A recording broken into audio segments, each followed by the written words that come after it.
What's going on, guys? Welcome to another episode of review for Rurouni Kenshin. This is episode 38, and with me, as always, I have Bluespade. Yeah. Well, picking up after the last episode, after Okino was defeated, uh, by what was it? Aoshi. Yeah, Aoshi. Okay, Yeah. so So I kind of immediately had a problem with the way that they handled that. Because, like, I mean, okay, so I haven't seen the original series, so I don't know. I mean, obviously, I'm sure everybody's, like, knew what was supposed to happen here. The way they presented this in the last episode, it made me think that, yeah, Okino is 100% he's dead. There's no way he's coming back from that, right? But in this in this episode, well, at first they say, like, he can't be saved. He bled out too much. But this is where they introduce, Megumi shows up, and she's somehow, like, I guess they say that Misao somehow. Well, hold on. They say that Misao somehow stopped the bleeding, even though we saw, like, he got slashed multiple different places.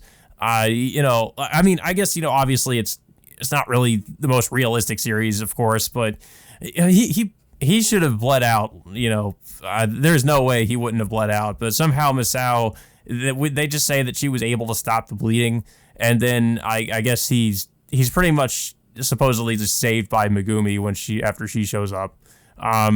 Which I don't know. I felt like he should have died. That's just my opinion. Like, I don't.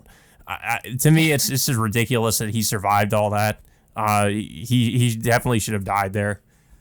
yeah, I mean it's weird, and it's convenient that Megami just shows up at well, pretty much at the right place at the right time. When this happens. But of course, Aoshi shows up, and then he threatens, like, everyone there to pretty much give up Kenshin's location. But of course, Yaiko confronts him, like, pretty much calling him out over his lust for vengeance. And of course, like, he tells him that eventually Kenshin will fight him. He's just not ready to do so yet. Yeah. And surprisingly, I guess Aoshi's, like, agrees to, I guess, go back and wait until Kenshin's trained. Until he's trained and I guess is able to fight him again. I guess it makes sense because Aoshi just, I guess he really just more so wants to fight Kenshin to the death instead of just straight up, like, finding him and murdering him. Yeah. Even though it does seem like he was pretty hell bent on just finding him and murdering him, but I guess he more so just wants to fight him, if anything. So yeah, he just, so after that, Aoshi just kind of disappears, I guess, for the rest of the episode. Yeah. Yeah. So, and then we finally, well, we don't really focus on Kenshin at all in this episode, actually. This more so focuses on, like, Misao and also Sagara, which we haven't seen for a while. And Misao decides that she's going to be the new leader of the I forget what the group is called. Oniwaban group. Yeah, the Oniwaban group. Yeah, so she's going to take over. I guess take her grandfather's place and become the new leader. And she said, she's basically going to forget, I guess, kind of her feelings about her reluctance to fight Aoshi. She's going to fight Aoshi regardless. So that's really, like, all we get from her in this episode. The main thing is that we get to see Sagara again, and apparently well, I guess most of the time he's been locked up. They locked him up for, like, causing a disturbance or something. Yeah, I mean, maybe because, like, well, for obvious reasons, like, he was lost for most of the time we last saw him, so he needed a. I think he intentionally caused the ruckus in order to get arrested, only for Saito to find Sagara in his cell. But of course, Sagara ends up easily breaking out of his cell, regardless. Due to all the training that he's gotten by, I think it was, like, one of the 10th sword users from when he last saw him. But of course, Saito brings Sagara along to interrogate one of the other 10 swords, which is Cho, who Kenshin defeated several episodes ago. Initially, Cho, like, refuses to answer any of their questions, but of course, after I guess some push from Sagura, he's able to to get something out of Cho and what Shishio was planning to do with Kyoto.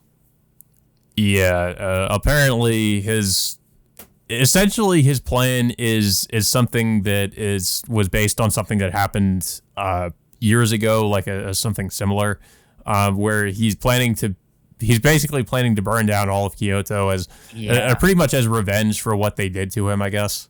Yeah, it's actually really based off a real event that happened in Japan. I think it was. Yeah, I mean, I would assume like a lot of like the history in Kenshin is at least supposedly based on real things that happened. Yeah, so they want to recreate what was it, the Ikedaya incident, which is like basically it's a giant riot to burn down an entire city. So Shishio it's basically just Shishio just plans to cause a fire like throughout the entire city. And I guess he said as a result of that, it would make people lose trust in the government if they weren't able to contain the disaster or like do something about it. Yeah, and well, even though Sagura has some issues with with the current government, he doesn't agree with the fact that innocent people would be caught in the collateral damage. Yeah. Yeah, so he's of course now determined to go and stop it or go and help Kenshin. Yeah. And of course, funnily enough, it seems like Cho is tagging along as well. But also there was something else that gets brought up, is that we get introduced to one of the other members of the Ten Swords, who is this blind guy that I think he wields a spear. Yeah, he's one of the blind swordsmen who, he intentionally ends up killing 50 of Shishio's men and tries to attack him. But of course, Shishio easily, I guess he barely avoids the attack. I mean, of course, like the blind swordsman only, I guess, cut parts of his, part of his sleeve in a way. But of course, like the blind swordsman gets berated for pretending to be some kind of intruder and intentionally killing 50 of their men, basically just like cutting their forces down. But of course, like Shishio doesn't really mind that, surprisingly. So decides I think he feels confident enough that he and the 10 Swords will be able to take down Kyoto by themselves. Yeah. I think that's pretty much it. I thought it was an okay episode. I liked that we finally got to see what Sagura was up to. The only thing I really had a problem with was the Okina surviving. I thought that was pretty ridiculous. But yeah, I mean, other than that, I like that we got to, Megumi shows up again. That we don't get anything about what's going on with Kenshin in this episode. I guess that makes sense. I guess they're kind of almost using like him training as an excuse to maybe like show what's going on with the other characters.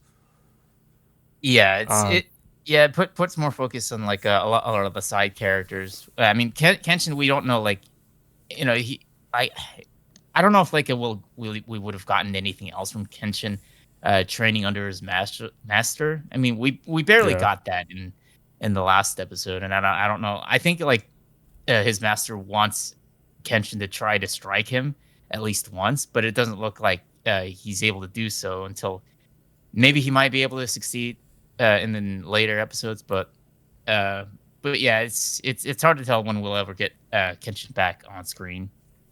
Yeah, but I thought it was a pretty decent episode. I don't really have much else to say about it, though. I don't know if you have anything else to say about it. Yeah, I mean, it was a decent episode with some amount of plot developments. It's just like you said, just the only criticism I have is just just the ridiculous nature of Okina's survival and of course like that whole last will note that he gave to Okina, just like rather than that too. I should have pointed that out as well.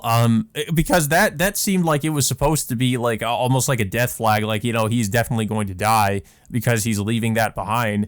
But then he ends up surviving anyway. So I'm wondering like what the point of that was, unless it's just to like mislead the audience, I guess, to think he's going to die, but he doesn't.